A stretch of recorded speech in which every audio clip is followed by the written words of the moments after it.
এই মেয়েটা যখনই তার জুতাটাকে খুলে তখনই তার ওজন হঠাৎ করে 200 কেজির চাইতেও বেশি হয়ে যায়। কারণ এই দুনিয়াতে এমন একটা জাদুময় জুতা আছে যেটা পরলে যে কোনো মানুষ পৃথিবীর সব থেকে সুন্দর মানুষে পরিণত হয়ে যায়। এই ডাইনি বুড়ি সেই জাদুময় জুতাটাকে পাওয়ার জন্য 200 বছর ধরে একটা জাদুময় আপেল গাছের দেখাশোনা করছিল, যাতে করে সে পৃথিবীর সব থেকে সুন্দর মানুষে পরিণত হতে পারে। ঠিক তখনই সেই জাদুময় গাছের প্রথম আপেলটা জাদুময় জুতাতে পরিণত হয়ে যায়। এরপর ডাইনি বুড়ি সেই জুতাটাকে পরলেই সে পৃথিবীর সব থেকে সুন্দর মানুষে পরিণত হতে শুরু করে। কিন্তু শুধুমাত্র 10 সেকেন্ড পর সে আবার আগের মতো বৃদ্ধা হয়ে যায়। তখন ডাইনি বুড়ি বুঝতে পারে সে এতটাই বৃদ্ধ হয়ে গিয়েছে যে এই জাদুময় জুতাও তাকে আর জোয়ান বানাতে পারছে না। এজন্য সে অনেক রেগে সেই মহলটাকে ছেড়ে চলে যায়। কিন্তু রাত হলেই তার সৎ মেয়ে লুকিয়ে লুকিয়ে সেই মহলের মধ্যে ঢুকে যায়। সে শুধুমাত্র সেখানে ঘুরতে এসেছিল, কিন্তু তখন সে ওই লাল টকটকে আপেলগুলোকে দেখতে পায়। ঠিক তখনই সেই ডাইনি বুড়িও সেই রুমের দিকেই আসতে শুরু করেছিল।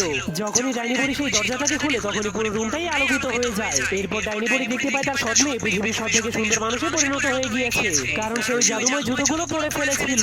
যা দেখার পর ডাইনি বুড়ি অনেক রেগে